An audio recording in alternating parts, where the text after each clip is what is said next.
ऐसे में चिंता करने से तुम्हारा बच्चे पर असर पड़ेगा।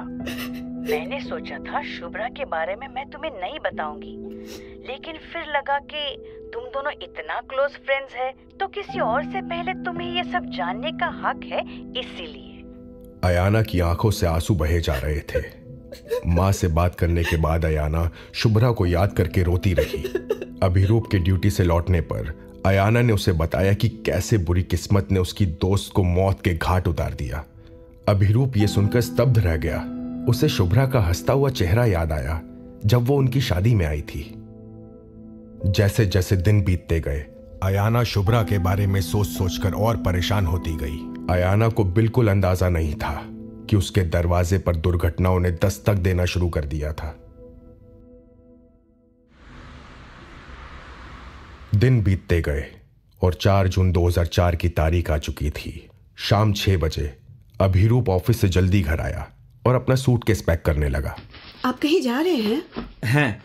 कोलकाता के लिए मैं आज रात की लास्ट फ्लाइट ले रहा हूँ। कुछ इमरजेंसी है, मैं परसों तक वापस आ जाऊंगा।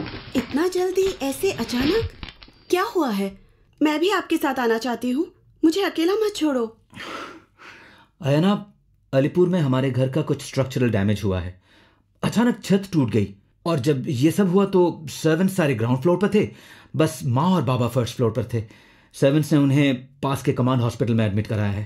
हे भगवान, कब हुआ ये सब? 1 घंटे पहले मेरे पास फोन आया। मैंने अपनी टिकट बुक की, छुट्टी के लिए अप्लाई किया और जितना जल्दी हो सका मैं यहाँ आ गया। अभी मैं भी उनसे मिलना चाहती हूँ। मैं अपने माँ बाबा को भी देखना चाहती हूँ। क्या मैं आपके साथ नहीं आ सकती? डॉक्टर ने तुम्हें ट्रैवल करने के लिए बिग नो कहा है अयाना, रिमेंबर? मुझे पता है तुम्हें कैसा लग रहा होगा। एक बार जब मैं पहुंच जाऊंगा तो माँ बाबा से कॉल पर तुम्हारी बात करा दूंगा। Okay, you will feel better. अच्छा, मैं अभी निकलता हूं। Bye, take care. जैसे ही अभिरूप जाने के लिए मुड़ा, अयाना ने उसका हाथ पकड़ लिया। उसकी आंखों में आंसू छलक रहे थे। अयाना, मैं सिर्फ 2 दिन के लिए जा रहा हूं। मैं हमारे छोटू के लिए बहुत जल्द वापस आऊंगा, ठीक है? अभी कुछ सही नहीं है। मुझे ऐसा लग रहा है जैसे कोई बुरी नजर हमारे पीछे पड़ी है, एक अमानवीय शक्ति जैसे। Come on, don't be silly. देखो, ऐसे बेकार थॉट्स को दूर फेंक दो और कुछ टीवी देख लो या कुछ अच्छा म्यूजिक सुन लो, सब ठीक हो जाएगा।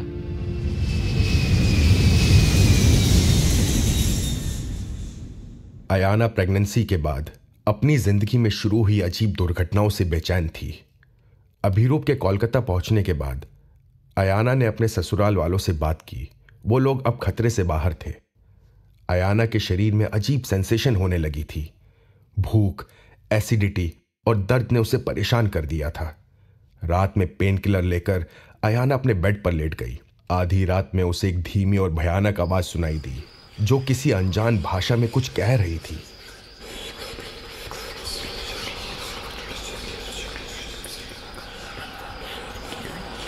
अयाना समझ नहीं पा रही थी कि आवाज आखिर आ कहां से रही है, लेकिन इससे पहले कि वो उठकर पता करती, अचानक वो आवाज बंद हो गई और अयाना इसे अपना वहम समझकर सो गई।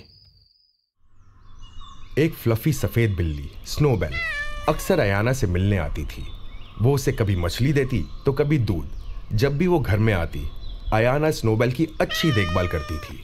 कैलेंडर पर 6 जून 2004 की तारीख चढ़ चुकी थी। शाम के 6 बज रहे थे।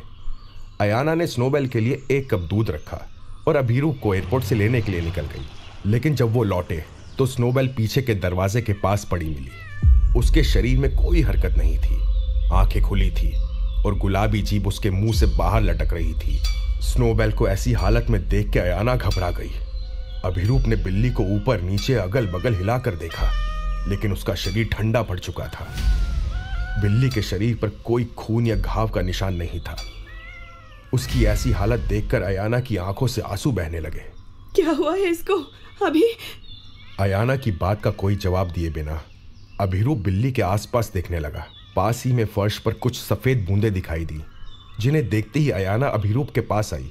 एयरपोर्ट जाने से पहले मैंने इसको दूध दिया था। इतना कहकर अयाना रोने लगी।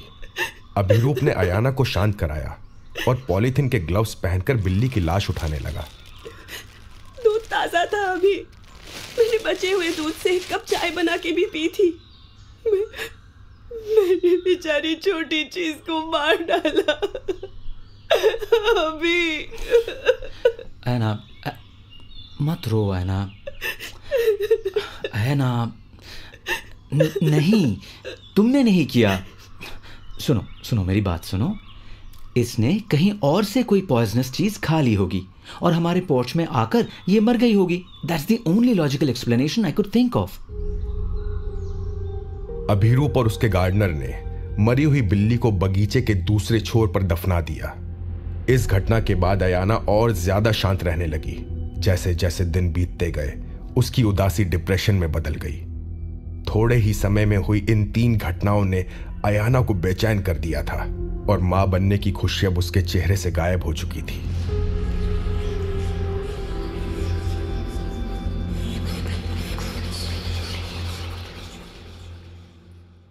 जून 2004 की दोपहर अभिरूप और अयाना चेकअप के लिए हॉस्पिटल गए। हॉस्पिटल के सामने कार पार्क करके दोनों सड़क क्रॉस कर रहे थे। तभी अभिरूप का वॉलेट बीच सड़क पर गिर गया और सड़क पार करने के बाद